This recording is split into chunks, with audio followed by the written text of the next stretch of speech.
Bienvenue dans le podcast Se traiter en première classe, où chaque épisode est une invitation à explorer le voyage le plus significatif de ta vie, celui vers la version de toi-même qui te rend humble et fier. Je suis Émilie Antoine, psychologue, experte en gestion mentale et émotionnelle. Je suis également la fondatrice de mapsychenlignechaismoi.fr. Ici, nous croyons fermement que se traiter en première classe n'est pas un caprice, mais un acte d'amour et de considération envers soi-même et envers autrui. Dans ce podcast, je te donne des clés pour dépasser tes croyances limitantes, tes blocages, tes autosabotages et faire évoluer ton mindset et ta gestion émotionnelle sans souffrir et sans galérer. Ensemble, nous allons dénouer les nœuds qui t'empêchent d'être une femme plus confiante, plus sereine, plus épanouie. Avec ma méthode innovante, testée et approuvée, qui allie la profondeur de la psychologie, un coaching de déclic impactant, garantie sans blabla, new age sectaire ésotérique, je t'apprends et t'accompagne pour que tu puisses développer une relation saine et authentique avec toi-même et avec les autres. Se traiter en première classe commence maintenant. Je suis au Tasjil, comprends, là où on renouvelle, entre guillemets, l'équivalent des cartes grises aux Émirats Arabes Unis. Punaise, j'ai toujours cette petite angoisse des administrations, c'est incroyable. C'est le message que ma copine, elle m'a envoyé il y a quelques jours. Et je lui ai répondu grosso modo, mais d'où ça vient? Est-ce que ça vient des PV que tu avais eus?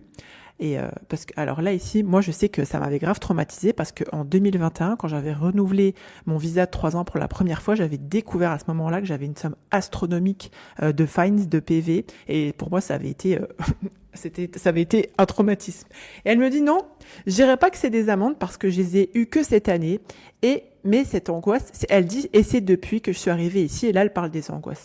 Je dirais que c'est plutôt, et elle continue, je dirais que c'est plutôt le traumatisme de l'arnaque de la femme du typing. Donc le typing, c'est un peu, c'est des petites boutiques qui se proposent de faire l'administration à notre place, quoi, grosso modo, et de toutes les dépenses du coup que cette arnaque-là auxquelles elle avait dû faire face. Et elle précise comme tout le monde. Hein. Et elle me dit, mais je crois que j'étais pas prête à autant.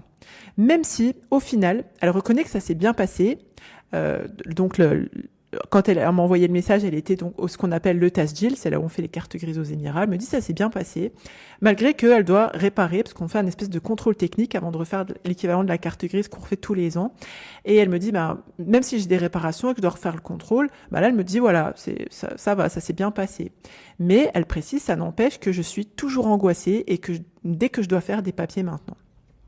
Dans ce podcast, je vous propose qu'on essaye de comprendre justement ces angoisses qu'on peut avoir face à l'administration. Podcast numéro 96 de l'émission Se traiter en première classe, que j'ai nommé tout simplement angoisse de l'administration. Ce qui se produit, on va servir un petit peu des échanges que j'ai eus avec ma copine. Ce qui se produit en général, quand on a cette angoisse-là, ce qui est intéressant de faire, c'est d'essayer de comprendre justement cette émotion, parce que l'angoisse, ça fait partie du panel émotionnel de l'humanité, d'accord? Et elle, quand je lui pose la question, je dis ça vient d'où? Et je lui donne une petite piste, voilà, pour qu'on passe sur le contexte. Elle me parle, vous voyez, de l'expérience traumatisante avec une arnaque, des dépenses imprévues, et ça montre justement que l'angoisse, l'émotion, elle est souvent liée à des expériences passée négative, d'accord?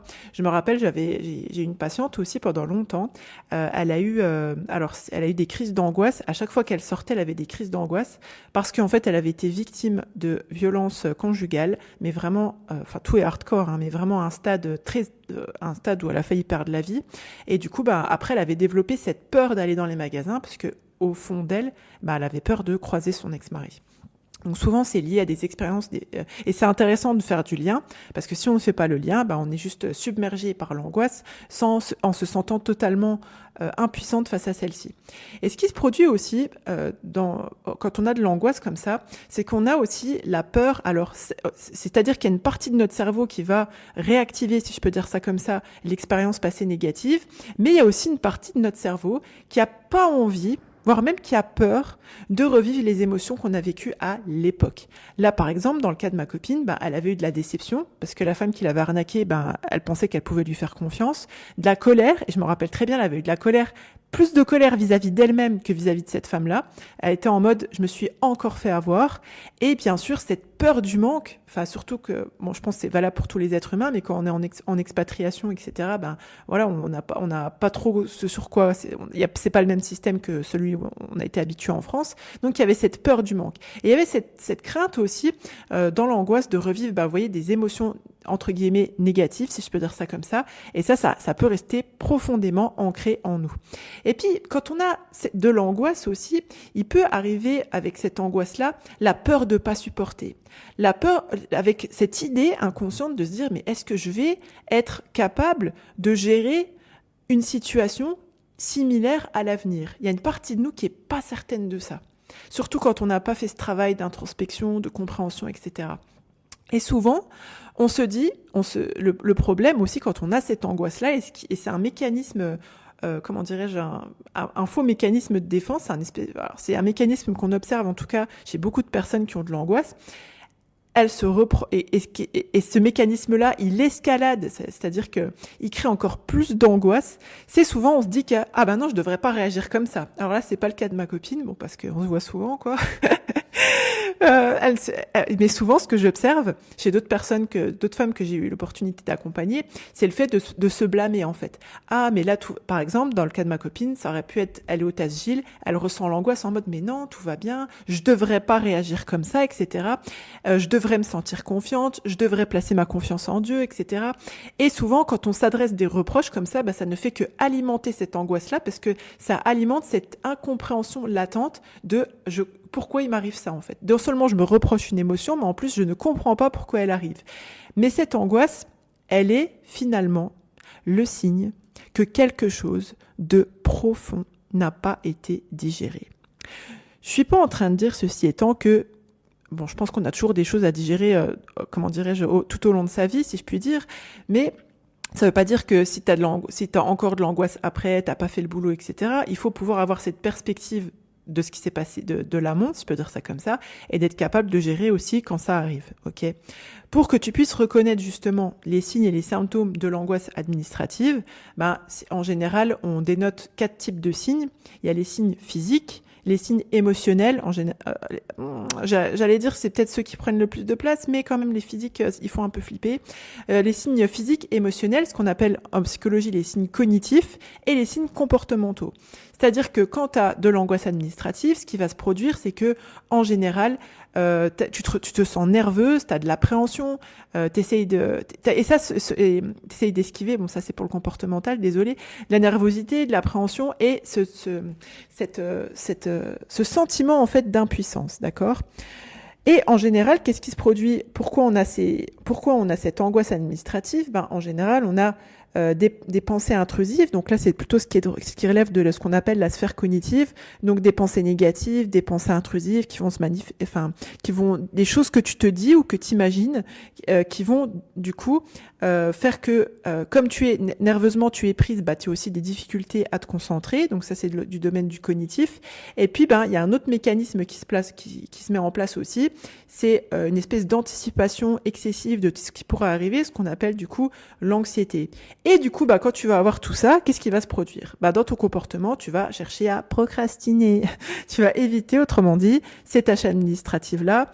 Ou alors tu vas mettre en place un espèce de, quand je dis TOC, c'est pas au sens clinique, psychologique du terme stricto sensu, mais voilà, tu vas être en mode tout le temps, tu vas vouloir tout vérifier, en constant besoin comme ça de vérification. Et du coup, qu'est-ce qui se produit aussi ? C'est que souvent, il y a cette charge du coup émotionnelle. Vous voyez, tout ça, ça constitue une charge mentale, une charge émotionnelle, parce que souvent, on met nos émotions de côté. On est en mode survie. On a peur de plus tenir, en fait, si on fait de la place à nos sentiments. C'est-à-dire que ma copine, là, quand ça lui est arrivé la première fois, ou moi, en 2021, quand j'ai refait mon visa, si tu prends pas le temps, quand tu es dans le feu de l'action, si je peux dire ça comme ça, de nommer, de comprendre ce qui est en train de se produire pour toi, et que tu mets ça tout le tapis, tout va s'accumuler et tu vas rajouter de la charge à la charge. C'est-à-dire que ça fait partie du quotidien, c'est normal, c'est la vie que d'avoir des renouvellements de carte grise, des contrôles techniques à faire, ci et là, des contrats, patacou, comme on dit. Ça, c'est une chose. Ce qui constitue, je vous avais déjà fait un podcast sur la question, une charge mentale et émotionnelle normale. En revanche, quand tu mets tes émotions de côté, tu prends pas le temps de te traiter en première classe, de faire de l'introspection, etc. D'ailleurs, je t'invite à utiliser le journal d'introspection pour le faire. Tu peux le retrouver sur mapsyenlignechaismoi.fr/introspection. Souvent, ce qui se produit, c'est que alors, ce qui se produit, c'est qu'il y a cette accumulation, en plus de la charge mentale et émotionnelle normale, tu vas avoir une surcharge, parce que, notamment, souvent, la croyance limitante qui est associée à ça, c'est de se dire, si je me laisse aller à mes émotions, si je puis dire, j'ai peur d'être débordée, j'ai peur de pas tenir le cap, et puis, on a la tête dans le guidon. Quand on a la tête dans le guidon, on prend pas forcément le temps, on conscientise pas forcément les choses. Et du coup, autrement dit, cette charge émotionnelle qui n'est pas traitée, elle va se transformer, elle va rajouter de la nervosité, de la déprime, de la perte d'espoir, de plaisir et de satisfaction dans le quotidien. D'accord ? C'est hyper important à ce moment-là de pouvoir mettre en place les bons mécanismes de pas se reprocher ses émotions, mais de pouvoir utiliser ses émotions comme un GPS. C'est ce que je vous apprends notamment à faire dans le journal d'introspection et au Bootcampus de MaPsy Campus.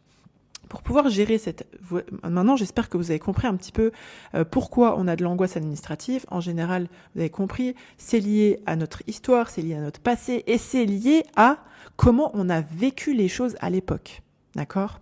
Donc ça, c'est hyper important. Et c'est lié aussi, retenez ça, si vous voulez retenir 3 choses, à comment on va être à l'aise avec nos émotions sur le coup. Est-ce qu'on va savoir s'écouter, lire les émotions, etc. et se traiter en première classe dans les épreuves, ou est-ce qu'on va se les reprocher et on va rajouter.